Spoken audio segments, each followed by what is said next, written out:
Hi everyone, welcome to the class of Literary Theory. We are going through the fifth module, Post-Colonialism, Postmodernism and Eco-Criticism.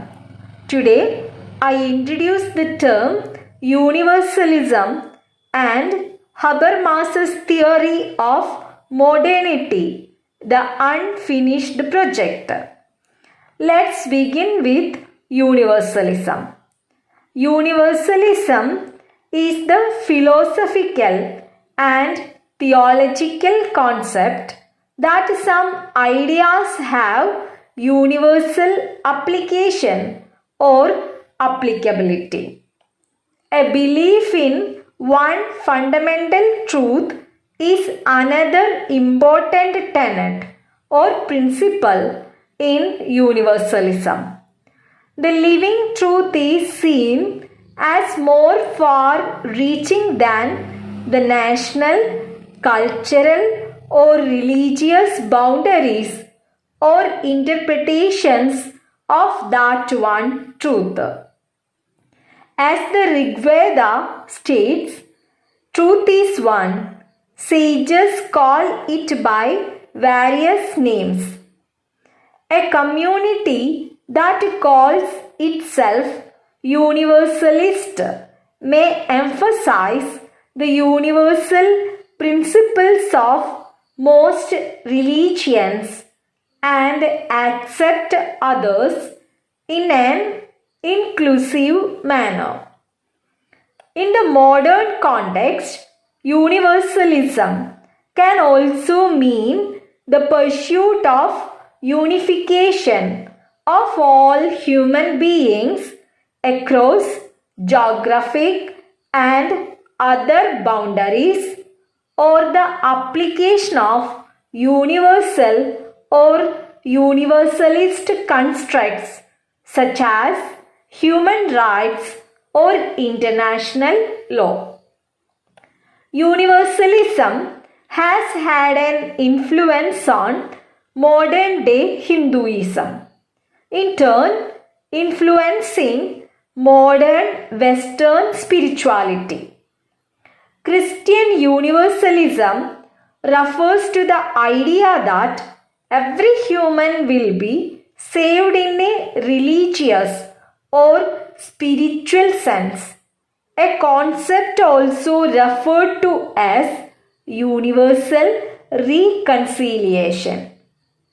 Christian universalism is a school of Christian theology focused around the doctrine of universal reconciliation. The view that all human beings will ultimately be saved and restored to a right relationship with God. Christian universalism and the belief or hope in the universal reconciliation through Christ can even be understood as synonyms. In philosophy, universality is the notion or idea that universal facts can be discovered and is therefore understood as being in opposition to relativism. What is relativism?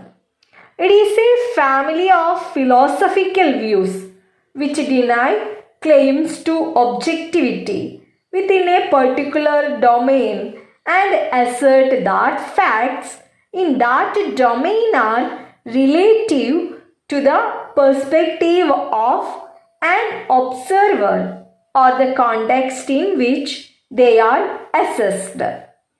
In certain religions, universalism is the quality ascribed or assigned to an entity whose existence is consistent throughout the universe. Moral universalism. Moral universalism is the meta-ethical position that some system of ethics applies universally. That system is inclusive of all individuals regardless of culture, race, sex, religion, nationality, sexual orientation, or any other distinguishing feature. Moral universalism is opposed to moral nihilism and moral relativism. However, not all forms of moral universalism are absolutist, nor do they necessarily value monism. Dear students, you should go through universalism thoroughly. Next, I wish to introduce Habermas's theory of modernity, the unfinished project. Jürgen Habermas was born in 1929 in Germany. He is not only a social theorist but also a strong defender of modernity. The assaults made by postmodernists on modernists are very strongly countered by Habermas. Commenting on the position taken by him on the issue of modernity. In contrast to many contemporary intellectuals who opted for an anti-postmodernity position, Habermas sees in the institutional orders of modernity structures of rationality, whereas many intellectuals have become cynical about the emancipatory potential of modernity. Habermas continues to insist on the utopian potential of modernity in a social context in which faith in the enlightenment project of a good society promoted by reason sees a fading hope and supernet ideal. Habermas remains one of its strongest defenders. Modernity is the child of enlightenment. It is anchored in reason and democracy. And therefore, Habermas sees modernity as an unfinished project.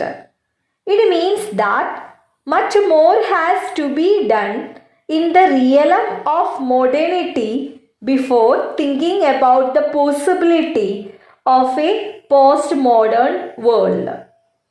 Habermas has the intellectual background of Frankfurt School of Social Thought. Have you heard about Frankfurt School? The Frankfurt School was a group of authors inspired by Marx, who nevertheless behaved that Marx's views needed radical revision to bring them up to date.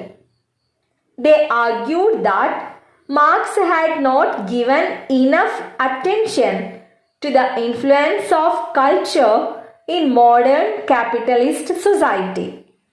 The Frankfurt authors made an extensive study of what they called the culture history, meaning the entertainment industries of film, TV, popular music, newspapers, and magazines. Habermas has taken up some of these themes and developed two basic theoretical frameworks. First one is theory of communication, and the second one is theory of rationalization of system and life world. Let's go through the first one, theory of community. In this book, the theory of community action, Habermas has taken up the task of reformulating Martian thoughts in the light of 20th century social world. He discusses the expansion to state power into all spheres of social life. He expands Marx's conception of humanity by adding language, that is, communication, to work or labor. For Habermas, language is a significant part of human development. An undistorted communication could lay the foundation of emancipatory practice, and distorted communication could result in false consciousness. It is the undistorted communication that rationality has a prime role. The theory of communication is Habermas's important contribution to sociological theorizing. Second one is theory of rationalization of system and life world. Habermas's theory of rationalization of system and life world rests on his framework of democracy and the public sphere. He says that many of the ideas of Marx have become obsolete. He therefore looks to Weber as a source of alternative ideas. He also suggests that some of the basic principles which inspired Marx's writing need to be sustained. For instance, there is no alternative to capitalism, nor should there be. Capitalism has proved capable of generating enormous wealth. Nonetheless, some of the fundamental problems identified in the capitalistic economy are still there, such as the tendency to produce economic depressions or crises. We need to re-establish our control over economic processes which have come to control us more than we control them. One of the main ways of achieving such control, Habermas proposes, is by a revival of what we call the public sphere. The public sphere is essentially the framework of democracy. His democracy is not the present democracy of parliament and procedures of representation. He talks about the rationalization of system and life world. There is rationality in the system, parliament, executive, judiciary, and other institutions of public sphere. Thus, there is also rationality in our day-to-day working. The rationality both in the system and life world is different. In the system, there is domination of formal rationality, whereas in the life world, there is practical rationality. In such a situation, Habermas argued, a rational society would be one in which both the system and life world are permitted to rationalize in their own way, following their own logics. The rationalization of system and life world would lead to a society with material abundance and control over its environments as a result of rational systems and truth, goodness, and beauty stemming from a rational like world. But what has happened today is that the system rationality has colonized or subordinated the life world rationality. State, that is, system rationality has gained hegemony over our day-to-day life. In practice, life world has become subordinate to state or system rationality. This is not modernity. For modernity, the final product would be as Habermas observes.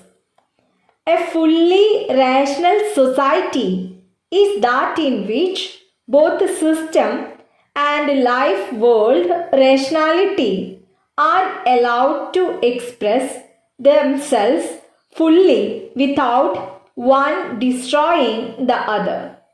We currently suffer from an impoverished life world, and that problem must be overcome. A fully rational society is that in which both system and life world rationality are allowed to express themselves fully without one destroying the other. We currently suffer from an impoverished life world, and that problem must be overcome. However, the answer does not lie in the destruction of systems. In the case of economic and administrative systems, since it is they that provide the material prerequisites needed to allow life world rationalize. Habermas has dealt with the problems created by system rationality. State is the biggest creator of problems. It is bureaucratic, legal, and rational. It interferes in the life world in such a big way that the individual remains a fractured entity. Habermas does not think the problem can be solved in this way. Rather, effort should be made to solve the relationship between system and the life world. In his conclusion, he writes, contemporary problems cannot be solved by system learning to function better. Rather, impulses from the life world must be able to enter into the self-steering of functional systems. This would constitute important steps towards the creation of mutually enriching life world and a system. It is here that social movements enter the picture because they represent the hope of a recouping of system and life world so that the two can rationalize to the highest possible degree. I hope all of you have got clear idea about Jürgen Habermas' theory of modernity, the unfinished project. Take care, stay at home. Thank you.